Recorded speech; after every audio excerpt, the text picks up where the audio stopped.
As we've gone through this pandemic the last several months, a lot of people have raised a lot of questions about the experts who keep telling us what to do and tell us how to do this and tell us what's happening. And they're often telling us different things. And it often gets confusing. We shouldn't wear masks. We should wear masks. We shouldn't wear masks. We should wear masks. We should do this. We shouldn't do this. And I think people have lost a lot of faith in experts. Personally, I never had a lot of faith in experts. And that's what I want to do in two videos, this one and the one that's going to follow, is to explain why I haven't trusted experts for a long time. And in the first video, I'm going to talk about my personal life experiences. I'm 68 years old. I've gone through, a fairly long stretch of history in which science played an important part. And why I've come to the conclusion that, experts are not to be trusted.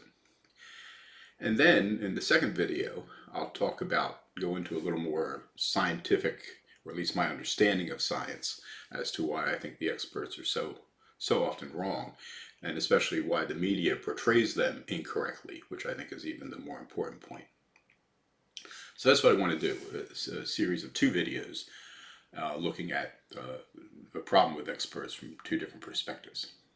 In the late 1960s, I was still in high school, and we had a teacher who taught us social studies kinds of stuff, different economics, civics, things like that. And I really liked the guy. I was friends with his son. I knew one of his other sons. And I really admired the guy, and I took what he said very seriously. And some of the things he was telling us were really scary. Now remember, this is probably 1968. There are riots going on in the street.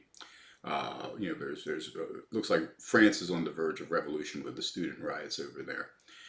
And in the midst of this, here I am sitting in class, and this guy's telling me that by 1980, the world's going to run out of oil. There'll be no more petroleum left.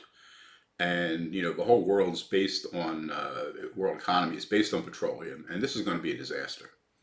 And, he doesn't know how it's all going to play out. He's also telling us there's going to be famine in the country because population is getting too big. And by about 1980, we'll probably, people will be starving to death in the country. Needless to say, this was for me troubling because I took it to heart because I thought this guy was one of our best teachers. And here he is telling me that, the world's headed for disaster. And it was kind of scary.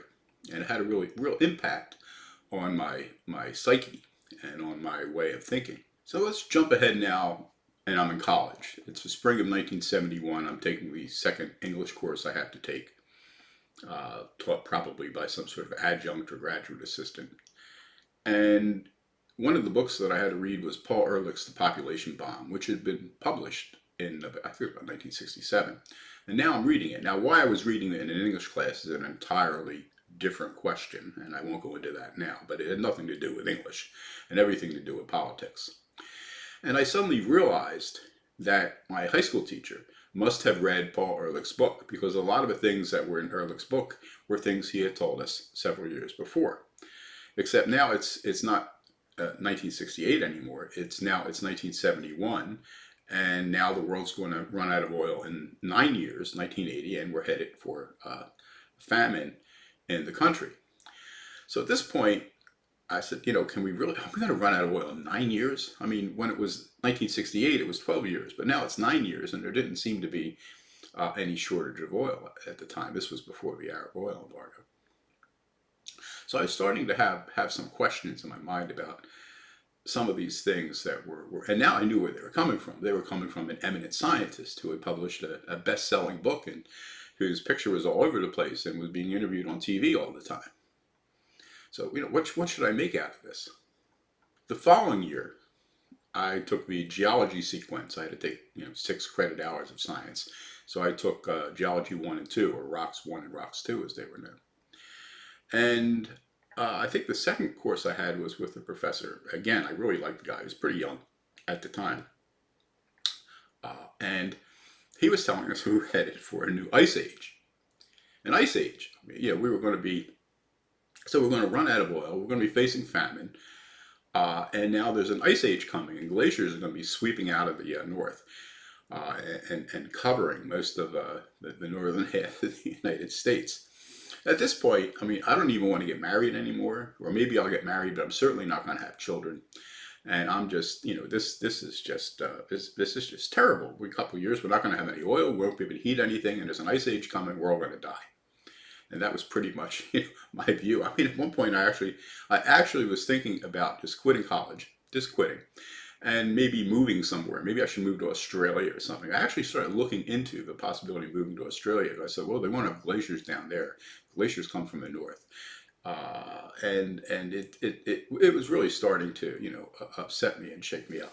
So let's jump forward a few more years. It's a graduate school. It's probably about 1979, and I'm taking a course with another professor I really like on the United States and its relationship with the Middle East. And of course, one of the things we talked about was oil. And he starts going into oil and petroleum, and he starts telling us that we're going to run out of oil in 2000, or by the year 2000. So I raised my hand and I said, well, when I was in high school, we were going to run out of oil by 1980. When I was in college, we were going to run out of oil by 1980. It's 1979. 1980 is next year.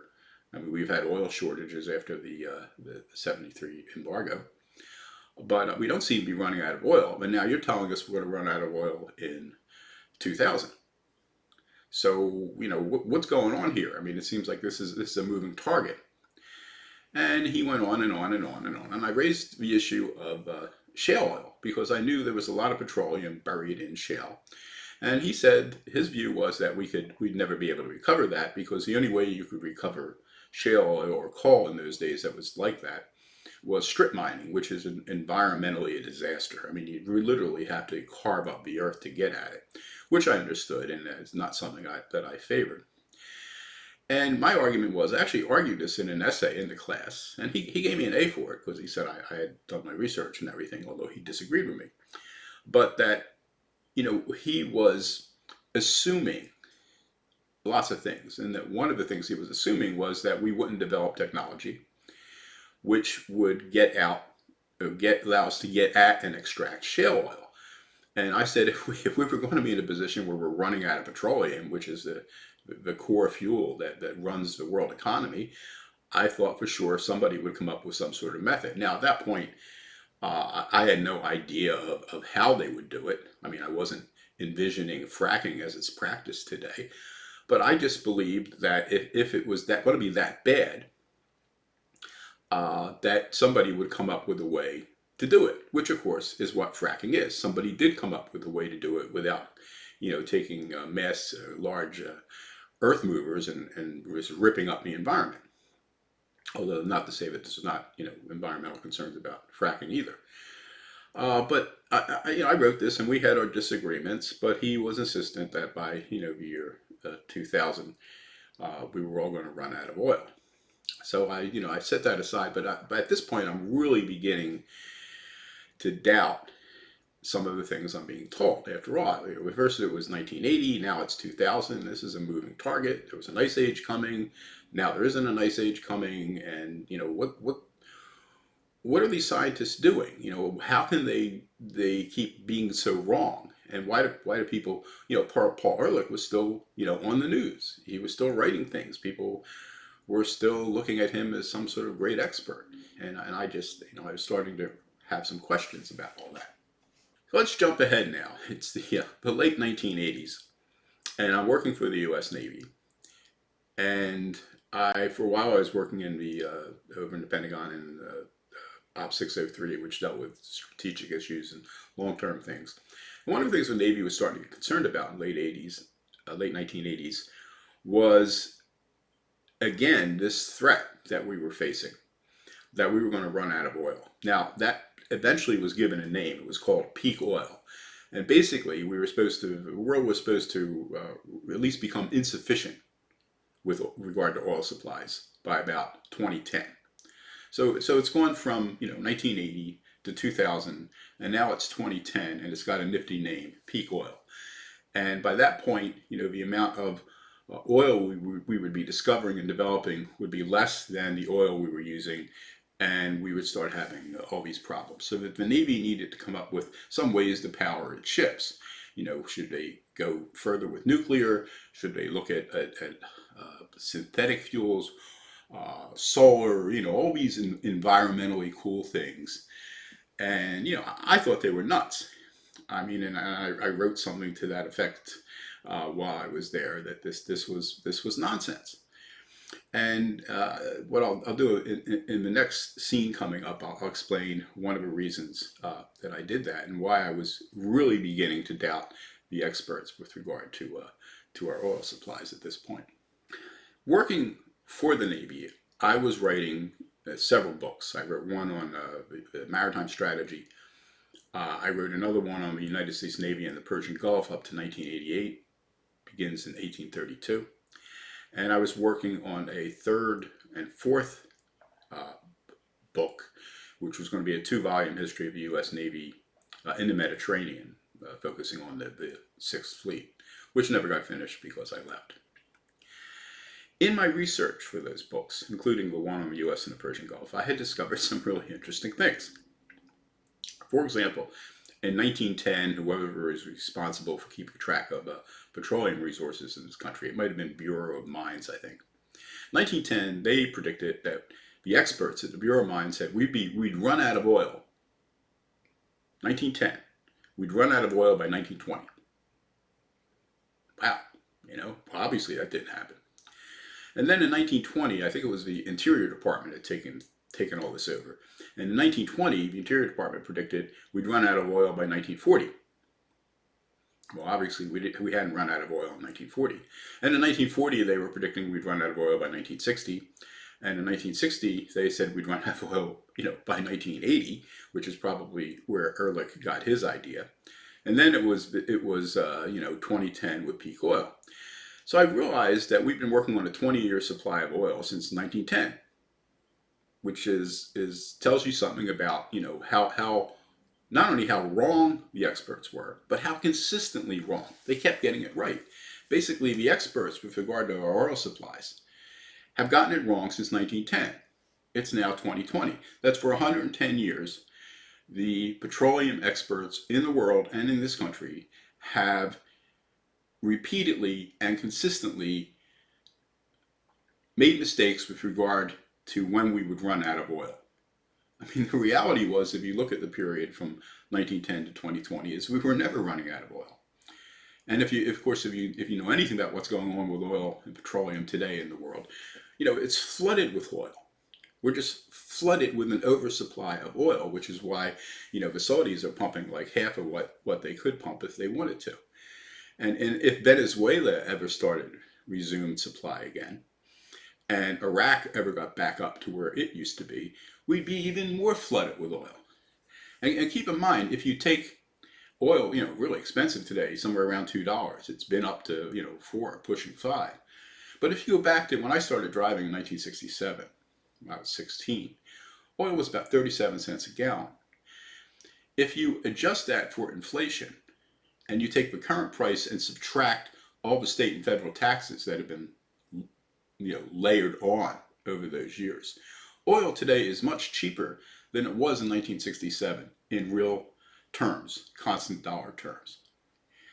I mean, oil is, if I was paying roughly 40 cents a gallon, 67 was, 53 years ago, a half century ago, 40 cents a gallon. Today, right now in Tampa, it's $2 a gallon.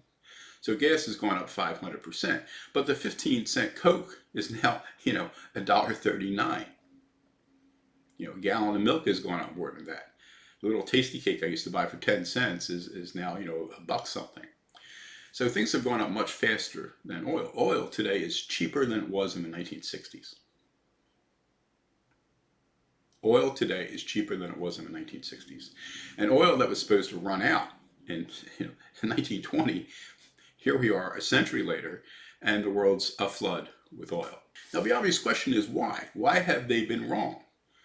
And there's a very simple answer. It's called modeling. You've heard about modeling. Anybody who's lived through this coronavirus thing knows all about modeling. and how bad the modeling's been. Modeling, I conclude, is consistently bad. And it's bad for a reason. There's an article I read. It was a piece. I don't know where I read it. It was back in the 1980s, and it was a satirical piece. But somebody had published something about modeling and how they did it. And basically, what the author did was he took this model, this format for modeling, and he applied it to law school applications. And he mapped out, he fed into this model law school applications, which at that point were going up, up, up, up, up, up, up. Every year, more people were going to law school. Law schools were expanding. They were hiring more professors. The number of lawyers being cranked out was rising and rising and rising. And he looked at that, and then he did some of the other configurations, and he included that by about the year 2035 to 2040, everybody in the United States would be a lawyer. Looking at the model that they were using for something else, some scientific thing. And, it was a joke. Obviously, everybody wasn't going to be a lawyer. But if you looked at the trends in the late 80s of numbers of people going to law school, and those trends would continue indefinitely, or at least until about 2035, the end result would be everybody who went to college would become a lawyer. And more people were going to college, so that by the year about 2040, everybody in the United States would be a lawyer. Obviously, that's not going to happen. What that means is then the model must be wrong. And the reason the model was wrong was this kind of static analysis. They take a trend. This is the trend line. You have your L graph, and this is the this is going up. The students going to law school, and this is going the other way. Or if you do it with oil, this is oil usage, and this is oil production. And where the two lines meet, you start running out of oil. Peak oil, or whatever you want to call it. It's static. It assumes that nothing's going to change, and things always change. I mean, as the market gets flooded with lawyers, and lawyers can't find jobs. And I can remember my son was dating a woman who got out of law school, and like half of her class couldn't find a job. So what happens? Fewer people go to law school. These trends just don't continue at the same rate. Life's much more dynamic than that. And that's the same problem you have with these oil assumptions. If we keep increasing our use of oil at this rate, and we keep producing cars that only get 8 miles a gallon, and the decline in oil discoveries and recovery keeps going down, at some point we run out of oil. But of course that doesn't happen. As oil prices go up, cars get more efficient. So a car that I might have driven, my old Buick V8 that I was driving back when I first started driving in the 1960s, I don't know what that thing got, like 9 miles a gallon. So now I drive a Sonata that gets 28 miles a gallon. We become much more efficient with the use of fuel. And there are things, the whole economy is becoming more efficient. The trucks are more efficient, power generation is more efficient. We're switching over to natural gas, which is more efficient. And at the same time as our technology develops, like with shale oil, as I already discussed, we can get at oil that we couldn't get at in the 1970s. And now we can get it out. I mean, people or countries around the world who have thought they had no oil now are finding out that they do have oil supplies. I mean, Israel has the shale oil that they're starting to get at. So, it's very dynamic things, especially when you're involved with human involvement and the market and how people react and how people organize themselves. And this modeling just goes off. It's just ridiculous. It's just a waste of effort in many ways. And that's why I long before now, but for quite a while now, I just haven't had a lot of faith in experts. And I certainly haven't had a lot of faith in their modeling. Because they just get it wrong all the time. They have their little graphs and they assume that nothing ever changes. I mean, they're basically their fundamental problem is they don't take into account human nature. I mean, there are 8 billion people on this planet, and they all make little individual decisions, and it's very hard to figure out, how they're going to do things and how they're going to react and what kind of decisions collectively they're going to make. And you can't make assumptions about human behavior. When you do, you ultimately get proven wrong. but they keep doing it. And they get their little model. Well, we got a certain percentage of people who we found to have COVID-19, and that's only 2% of the population. So we'll multiply that by 50, and there must be this many coronavirus patients out there. And we know that of the coronavirus patients we've identified, X% die. So then that means ultimately, 2.6 million people are going to die. And it turns out they're wildly wrong, because they don't, the data that they're putting into these models is inaccurate. It's incomplete. And it's always going to be incomplete. Unless you can test all 8 billion people on the planet and get more accurate statistics. And they're not going to, by the time they're going to be able to do that, it won't matter anymore. So the modeling's all screwed up. They call it modeling. They call it science. But it's really just guesswork. They're extrapolating. And if you look at the history of extrapolations, it's not a very good one, because they get things wrong all the time. I mean, Paul Ehrlich today, the guy who told us we were going to run out of oil by 1980, the guy who said the maximum population of the United States could sustain, the continental United States, was 180 million people. After that, starvation. The government would have to put birth control in the water. There are 325, maybe 330 million people in the country today. We're almost double what Ehrlich predicted we could support. I mean, he was that wrong. Not like off by 5 or 10%. He's almost off by 100%. We were supposed to run out of oil in 1980. Here we are 40 years later. The world's flooded with oil. What's Paul Ehrlich doing today? Climate change. What's that professor I had in college, in geology, who was studying ice ages, doing today? You want to make a guess? Climate change. Why did he switch? Because he's in a science department. You have grad students. You need to get grants. You think you're going to get a grant today if you're studying global cooling? Or are you more likely to get the grant if you study global warming? So he's gone from scaring the shit out of me, telling me that, there was a glacier coming my way. And now he's telling me today, and I ran into him about 10 years ago. And he was at a conference on climate change. I wasn't. I was doing something else there. But, I said something to him and he shrugged. You go where the grant money is. So this is all, I just don't trust any of these people. I don't trust their models. I don't trust, as soon as they say that these guys are experts, we have to believe the science. Well, first off, Joe Biden said, elect a president who believes in science. Right away, you're in trouble. Science isn't something you believe. You believe in Christianity. You believe in Islam. You believe in Hinduism. You believe in Buddhism. You believe in Shintoism. You believe in whatever religion you want to believe in. You don't believe in science. That's the whole point of science. It's not a belief system. It's an approach. Application of a scientific method. So as soon as you have somebody like Biden who's running for president saying, elect me because I believe in science, right away he doesn't understand science. You don't believe in science. Or unless science today, as it's used politically, has become a religion, which I think is what's happened, but that's yet another video.